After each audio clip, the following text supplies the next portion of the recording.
last 12 to 18 months, it seems like everything has become politicized. Things that should never be political have become political. Religion, churches, the NFL, the NBA, the damn Olympics, corporations.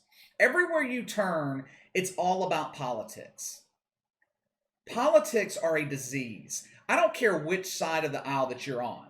If you are involved in politics or you allow politics to infect your organization, eventually everything's going to become corrupted.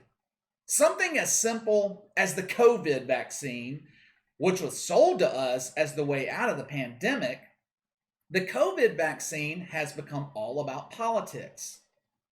The problem when you politicize everything, people are forced to take a side. It forces you to choose sides. So if you're a business, you split your customer base. Or if you're a sports league, you alienate half your audience. When it comes to healthcare, politicizing healthcare can have devastating effects. Case in point, the COVID vaccine. Last year, the left in this country was skeptical of the vaccine. This year, the right is skeptical of it. Everyone has the personal choice to choose whether or not they want to take the shot. It is a private matter, none of anyone else's business.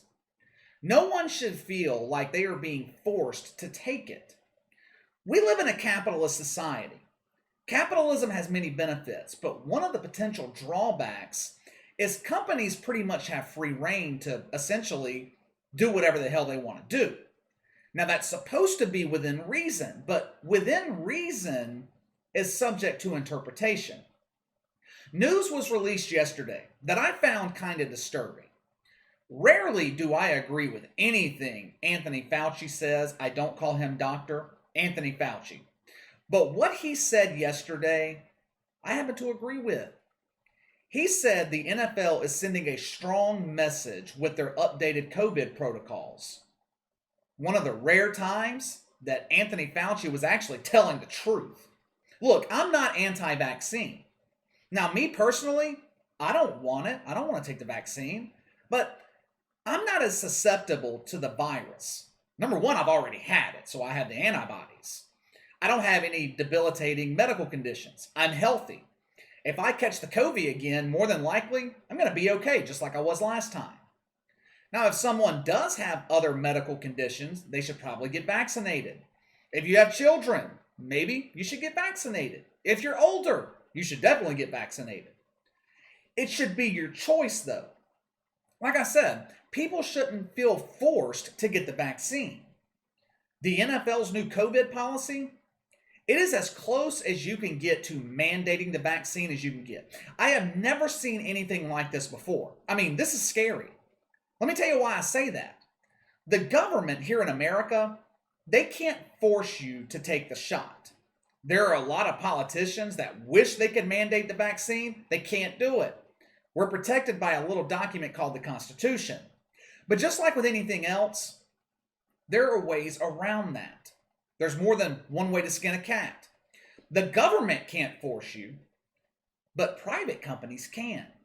The NFL is a prime example. What's scary about this is, will other companies follow suit? Will other companies follow the NFL's lead on this? Let's break down what I'm talking about so you guys can get a clear understanding of how serious this is. The short version is, if you're an NFL player, you either get vaccinated or you're out of the league. Roger Goodell said the NFL is not going to reschedule games this season due to COVID outbreaks. He didn't say those exact words, that's what he meant. Now, I'll give the NFL credit. They bent over backwards last year working around the COVID. This year, they're just not going to do it. They're playing the full 17-game schedule in 18 weeks, and if your team has a COVID outbreak, tough. If a team has a COVID outbreak caused by an unvaccinated player and they're not able to compete in their scheduled game, the game will be forfeited. It will count as a loss. It will affect playoff seeding. The team will face financial penalties, severe financial penalties. Also, players on both teams will surrender their paychecks for that game. So, for example, if the Saints are playing the Falcons have a COVID outbreak, causing the game to be forfeited. Players in Atlanta, not going to be paid. Players in New Orleans, not going to be paid either. There was already immense pressure from the NFL front office for players to get vaccinated. But that was from the front office. That was from the league. With this new policy, the pressure is now going to come from the teams and other players in the locker room. Let me give you a couple of examples. The NFL hasn't released vaccination rates for individual teams. Supposedly, somewhere in the neighborhood of 80% of the league is vaccinated. Two of the teams with the lowest vaccination rates are the Colts and the Redskins. Oh, sorry, that wasn't politically correct of me. We had the Indians changing their names to the Guardians today. The Redskins changed their name, a year ago? I still call them that. I should have said the Colts and that team in D.C. with no name. With the new COVID policy, the NFL is essentially passing the responsibility down to the franchises for players to get vaccinated. If you're the general manager of the Colts, say you have a handful of non-impact players that refuse to get vaccinated. And when I say non-impact players, I'm talking about maybe backups, second stringers, guys like that. Guess what happens? They're gone. They're cut. Goodbye. The likelihood of them getting picked up by another NFL team while remaining unvaccinated, slim to none. This puts players in a horrible position. I'm surprised the NFL Players Union hasn't spoken up about this, which should tell you all you need to know. They're backing this new policy. Deandre Hopkins tweeted something out earlier, questioning his future in the NFL.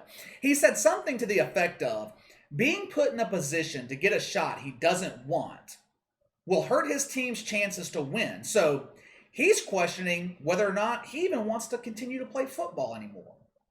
Matter of fact, let's use the Cardinals for my second example.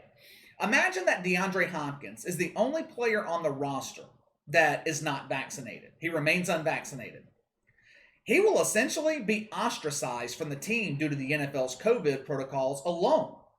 But he's also likely to feel pressure from other players in the locker room to get vaccinated, along with the pressure he's going to get from the head coach and the general manager. All of that pressure is added on to the pressure NFL players already deal with, the pressure to perform, the pressure to win. What this new COVID policy from the NFL does, it creates a divide between the vaccinated and the unvaccinated. If you choose not to get the vaccine, you're going to be treated as a leper by the NFL and possibly your own team. But think about this other possibility for a second. I'm not sure who is responsible for testing players, whether it's the team's responsibility or the NFL has a third party or the NFL front office is responsible for doing it. I don't know. If I'm not mistaken, individual teams' medical staff did the testing last year. I could be wrong, but I believe that was the case.